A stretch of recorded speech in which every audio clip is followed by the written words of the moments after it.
Hello everyone, welcome back to my channel Gapshap Pandit. जसं की मी माझ्या फर्स्ट व्हिडिओमध्ये सांगितलं आहे, हा चॅनल आपल्या गप्पा, आपल्याला आवडला एखादा प्रसंग, आपल्याला आवडलेलं एखादा वस्तू किंवा त्याचा झालेला आनंद शेअर करण्यासाठी आहे. जरी एखादा आपल्याला एक क्षण असतो जो आपल्याला भावूक करून जातो, तोही तुम्ही नक्की माझ्याबरोबर शेअर करा. मला खरंच आवडेल तुमच्याबरोबर असे गपशप इंटरव्ह्यूज घ्यायला. तर आपण नक्की बघूयात. तर यावेळेसचा माझा टॉपिक आहे मकर संक्रांती. तसं बघायला गेलं तर महाराष्ट्रात खूपच फेमस सण आहे हा. आणि आपण एकमेकांच्या घरी जातो, स्पेशली लेडीज एकमेकांच्या घरी जातो, एकमेकांना छोटे छोटे गिफ्ट्स देतो. एखादी वस्तू असेल, आपल्याला खूप छान वाटतं की आपल्याला कोणीतरी असं छान गिफ्ट देते किंवा व्हरायटी ऑफ गिफ्ट्स असतात. आपण एकमेकांच्या घरी जातो, तिथे छोटंसं काहीतरी खायला प्यायला असतं. तर ह्या सगळ्याचा आनंद अगदी अगदी अगदी छोट्या घरी जरी तुम्ही गेले तरीही जर का तुम्हाला छोटीशी वस्तू दिली तरी तुम्हाला किती आनंद होतो ना त्या गोष्टीचा. तर असं आपल्याला एखादा आनंद आठवतो आहे का, किंवा असा एखादा प्रसंग आठवतो आहे का? म्हणजे ज्यावेळेस मी लहान होते त्यावेळेस खरं सांगायचं तर मकर संक्रांती हा तसा मोठा फेस्टिवल होता लहान मुलांसाठीही. आम्ही सोसायटीतल्या सगळे फ्रेंड्स आम्ही एकमेकांच्या घरी जायचो. पूर्ण सोसायटीत आम्ही तिळगुळ वाटायला जायचो. आणि तिळगुळ वाटल्यानंतर एखाद्या काकू असतात किंवा एखादं असं घर असतं की ज्यांच्या घरी आपण गेल्यावर आपल्याला एक चॉकलेट देतात. त्यावेळेस इक्लेअर्स होतं. ज्यावेळेस मी त्यांच्या घरी जायचे की इक्लेअर्स दिले, तर तो जो काही आनंद होता तो शब्दात वर्णन करण्यासारखा नसायचा. म्हणजे त्यावेळेस असं वाटायचं की इक्लेअर्स म्हणजे बाप रे, आपल्याला काय मिळालेलं आहे.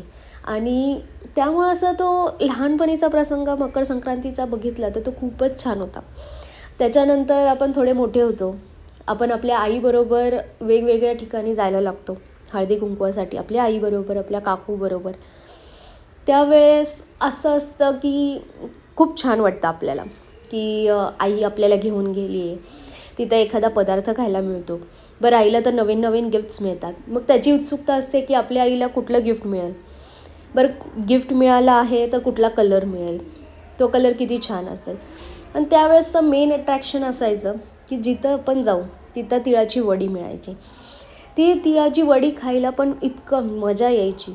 मग अजून मी थोडी मोठी झाले, मग असं होतं की नाही आई, तू जाऊन ये हळदी कुंकवाला, मी घरी थांबते. मग माझी आई हळदी कुंकवाला जायची, ती घरी यायची. तर मला त्याचीही उत्सुकता असायची की आई तुला काय दिलं, कुठे कुठे काय काय मिळालं. बरं, आई तर आता सगळे तिळाच्या वड्या घरी घेऊन यायचे. मी लिटरली ते इतके खायचे. मला अजूनही तिळाची वडी खूप आवडते. तर तुमच्या लहानपणी तुम्ही मकर संक्रांती कशी साजरी करायचा? तुम्हालाही असं वाटतं का की एखादा प्रसंग? तसं बघायला गेलं तर मी 90sची कीड आहे, त्यामुळं मी 90sची मुलगी असल्यामुळं हे सोसायटींमध्ये तिळगुळ वाटणं वगैरे हे सगळं त्यावेळेस असायचं.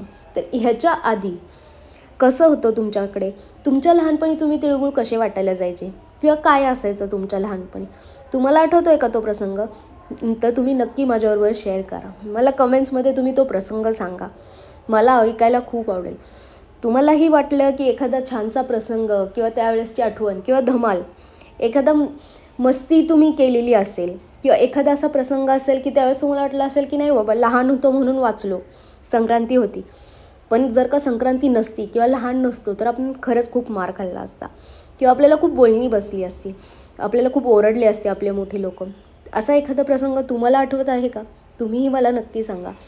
किंवा संक्रांतीच्या दिवशी तुम्हाला हे सगळे गिफ्ट्स मिळतात, तर तुमचा आनंद तुम्हाला काय सांगतो, तुमचं रिॲक्शन कशी असते हे तुम्ही मला नक्की कळवा. मी तुमच्या कमेंट्सची वाट बघेन.